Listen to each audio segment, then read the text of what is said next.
할렐루야. 오늘 함께 예배하는 우리 모든 성도들과 또 영상으로 함께하는 모든 이들 위해 하나님의 놀라운 은혜와 또 축복과 평강이 가득하기를 간절히 축원합니다. 우리 옆에 분들과 한번 인사해 보겠습니다. 참 반갑습니다. 네, 참 잘 오셨습니다. 네. 날씨는 무더워지고 또 바깥에 비는 오고요. 또 휴가철입니다. 이런 여러 가지 상황 속에서도 예배에 참여하신 우리 모든 성도님들 다시 한번 놀라운 하나님의 은혜가 가득하기를 간절히 축복합니다. 또 우리 멀리 있는 우리 성도들도 주의 은혜 가운데 또 강건하고 평안한 그런 귀한 시간들이 되기를 주님의 이름으로 간절히 축복합니다. 어느 병원의 응급실에서 일어난 일이라고 합니다. 어떤 환자가요, 심장마비로 병원에 실려왔습니다. 이미 숨이 멈춘 상태였다고 합니다. 그런데 의사가 그 사람을 보니까요, 손에 뭔가를 꽉 쥐고 있는 겁니다. 아무리 그 손을 펴보려고 해도요, 잘 펴지지가 않습니다. 간신히 손을 펴고 보니까 그 안에는 화투 2장이 있었다고 합니다. 근데 그 패가 뭐였냐면 38광땡이었다고 합니다. 패가 너무 좋아가지고요, 놀라서 죽은 겁니다. 노름하는 사람들에 대해서 우리는 게으른 사람 같고 할 일 없는 사람 같다라고 하지만 가만히 생각해 보면요, 이 사람들은 노름에서만큼은 부지런한 사람들입니다. 말 그대로 그 노름에 목숨 걸고 최선을 다하는 사람들입니다. 저는 오늘 이 게으름에 대해서 함께 얘기를 나누려고 합니다. 게으름의 문제는 삶의 문제이기도 하지만 신앙의 문제이기도 합니다.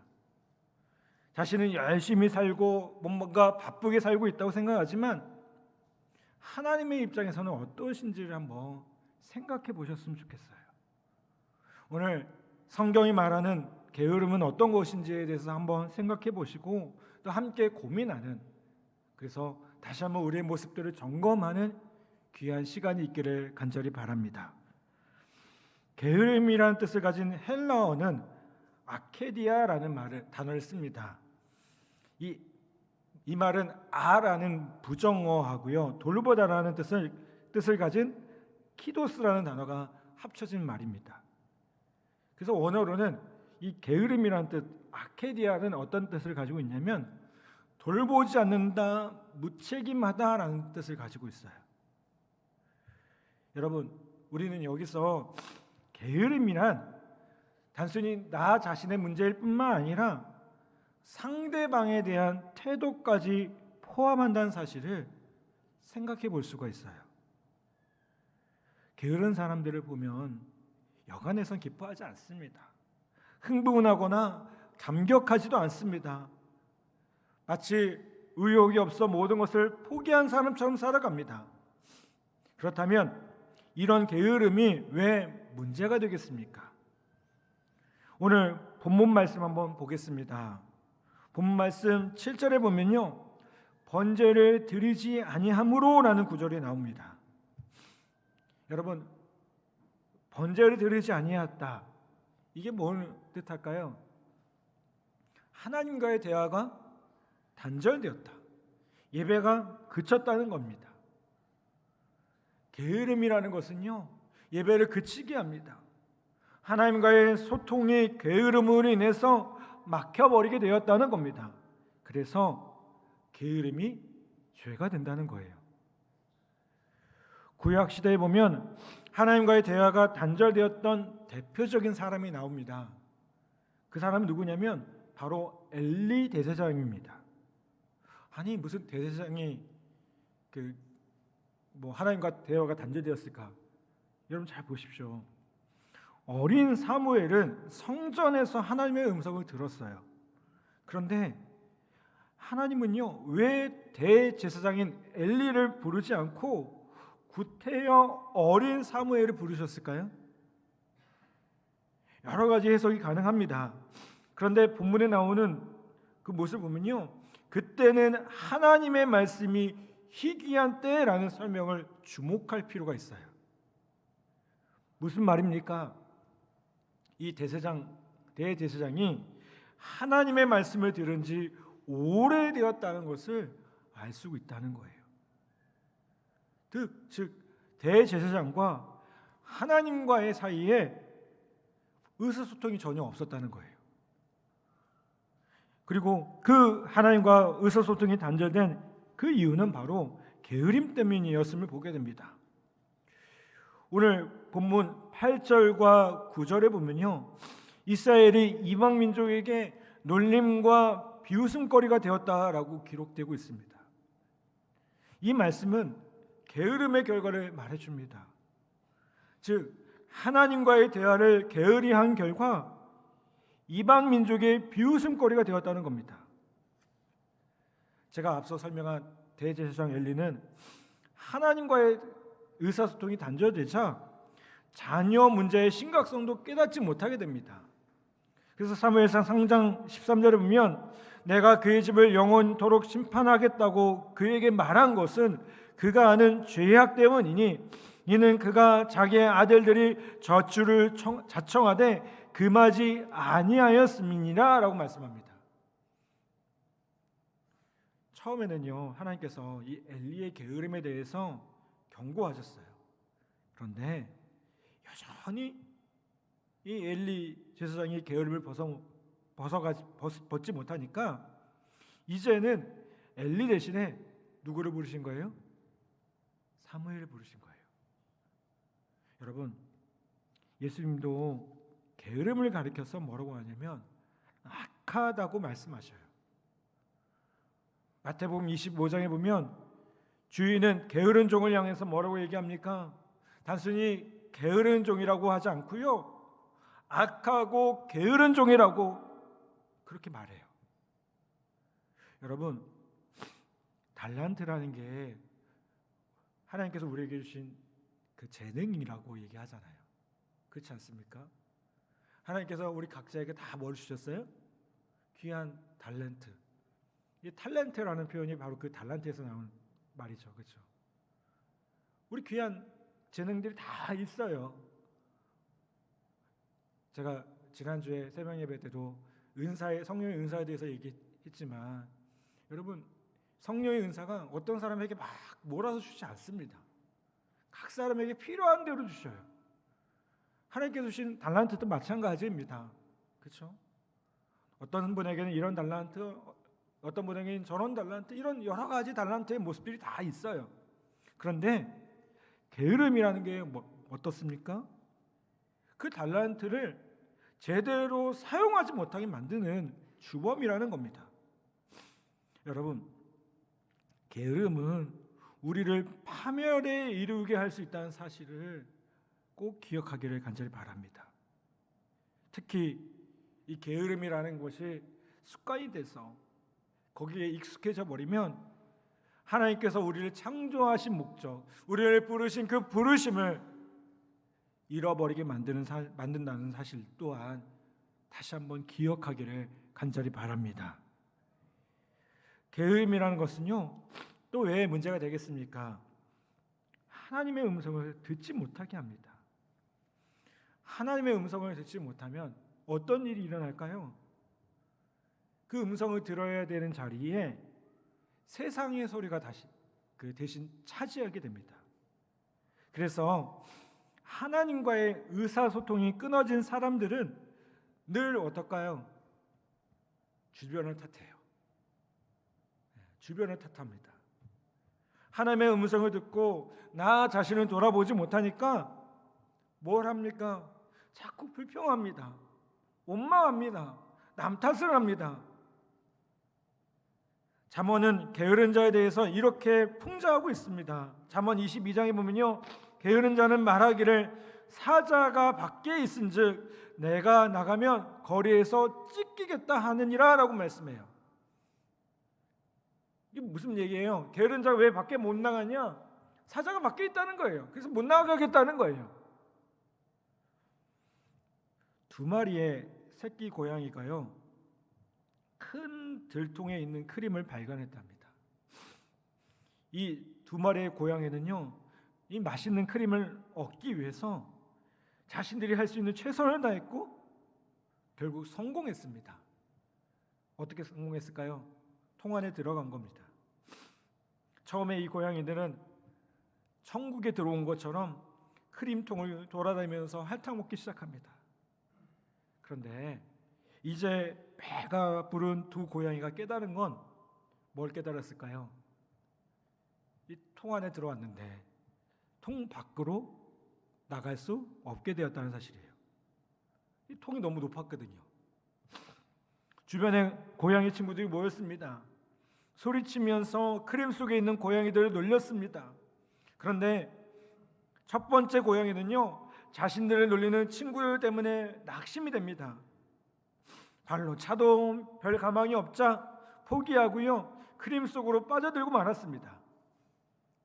그러나 다른 한 고양이는요, 친구들의 조롱에도요 그 마음을 가다듬고 계속해서 점프를 시도합니다. 결국 그 점프를 한 결과 성공을 해서 빠져나오게 되었답니다. 고양이가 점프를 시도한 게 어떻게 됐냐면 이 크림이 버터가 돼가지고요, 이게 단단해져가지고 나왔답니다. 그래서 고양이는 단단한 표면에 서서 다시 점프하게 돼서 쉽게 빠져나왔다는 얘기입니다. 놀리던 고양이들 중에 하나가 우리가 너를 그렇게 빠져나오지 못할 것이라고 비웃었는데 너는 어떻게 그렇게 빠져나올 수 있었니? 이렇게 묻습니다. 근데 이때 빠져나온 고양이가 놀란 듯이 이렇게 얘기를 했습니다. 사실 나는 귀가 약간 먹었거든. 그래서 너희가 나를 응원하는 줄 알았지. 그 응원동에 힘을 내서 계속 시도했거든. 이렇게 대답을 했다고 합니다. 여러분, 같은 환경이라도 어떤 태도로 바라보느냐에 따라서 결과가 어떻습니까? 달라집니다. 여러분, 우리는 자꾸 상황을 문제 삼습니다. 환경을 문제 삼습니다.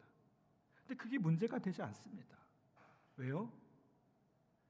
그게 세상에 속한 것이면요, 모든 것이 문제고 걸림돌입니다. 그런데 우리는 어디에 있어요? 천국 백성들이에요. 하나님 나라 백성들입니다. 아멘? 한번 따라서 합시다. 우리는 하나님의 백성입니다. 아멘? 우리는 세상에 속해 있는 사람들이 아닙니다. 물론 살고 있지만 그리스도인은 늘 이중적인 그런 자세를 가지고 있어야 돼요. 우리가 이 땅에 살고 있지만 우리의 시민권은 어디에 있습니까? 왜 대답 못하세요? 우리의 시민권은 어디에 있어요? 천국에 있어요. 제가 설교할 때마다 제 정면에 딱 보이는 그림이 하나가 있어요. 여러분들 보이시는지 모르겠어요. 아시는지 모르겠어요. 저 높은 곳에 저기 예수님께서 천국을 바라보면서 이렇게 하는 큰 그림이 교회 정면에 딱 있어요. 뒤에 보이죠? 저는 늘 이걸 보고 있어요. 여러분들도 보지만 설교할 때마다 늘 생각해요. 그치? 뭘 생각해요? 우리의 시민권은 어디에 있어요? 천국에 있어요. 하늘나라에 있어요. 여러분, 우리가 하늘나라에 대한 소망이 있기 때문에 세상의 것들이 그렇게 문제가 되지 않는다는 거예요. 그런데 세상에 사로잡힌 사람들은 모든 것이 어떤가요? 이유가 많아요. 불평이 많아요. 자꾸 게으르기 때문에요. 그걸 핑계댑니다. 여러분, 이러한 게으름의 모습에서 벗어날 수 있는 우리 모두가 되기를 간절히 바랍니다. 그렇다면 우리가 어떻게 게으름의 문제를 해결할 수 있고 극복할 수 있겠습니까? 먼저는 우리가 성령님께 복종할 때 게으름을 극복할 수 있어요. 한번 따라합시다. 우리가 성령님께 복종할 때 게으름을 극복할 수 있습니다. 아멘. 여러분, 게으른 사람은요, 처음부터 게을렀던 게 아닙니다. 그런데 사람으로부터 실망하거나 실족하거나 사명의 권태를 느끼면 이 게으름이라는 게 슬며시 고개를 듭니다. 우리가 사람들한테 상처받거나 지치게 될 때 우리가 자꾸 이 게으름의 유혹에 빠지게 됩니다. 여러분, 그런데 그럴 때 우리 자신을 돌아보셔야 돼요. 내가 얼마나 자기중심적이고 얼마나 내 기준에만 열중하고 있는지를 점검하셔야 돼요. 여러분, 우리가 사람에게 집중하는 게 아니라 우리는 어디에 집중해야 돼요? 성령님께 집중해야 돼요. 아멘? 여러분, 이런 게으름의 모습은요, 하나님께서 주신 소명, 하나님께서 주신 그 부르심을 회복할 때 극복할 수 있음을 보게 됩니다.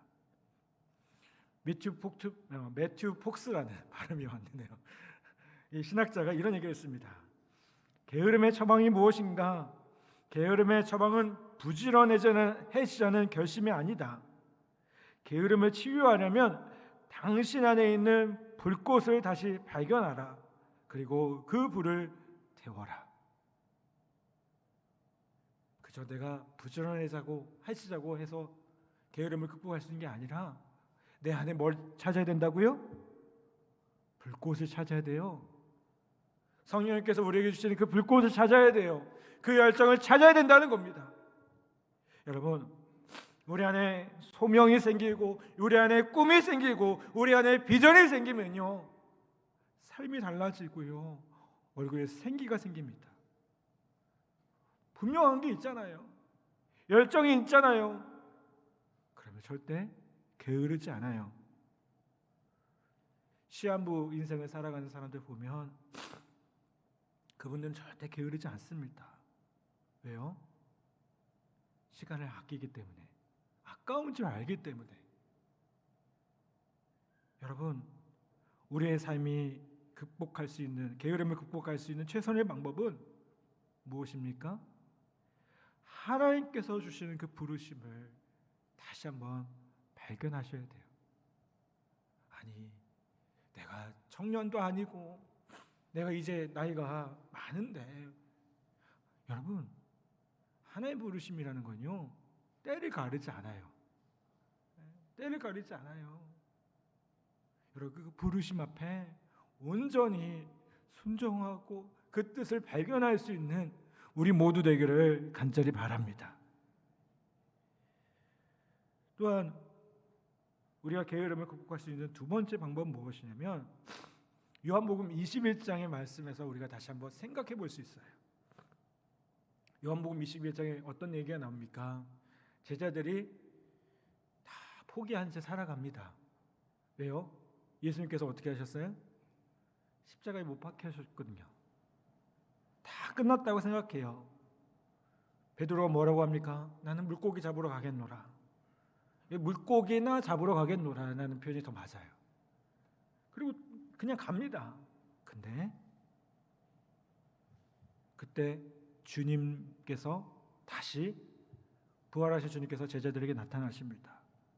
그리고 베드로에게 물어보시죠. 뭘 물어보십니까? 베드로야, 내가 나를 사랑하느냐? 근데 한 번 물어보신 게 아니에요. 몇 번 물어보셨어요? 3번 물어보셨어요. 내가 나를 사랑하니? 내가 나를 사랑하니? 근데 그 사랑이 확진되니까, 베드로가 그 사랑이 확진되니까요, 주님이 다시 한번 베드로에게 뭐라고 말씀하십니까?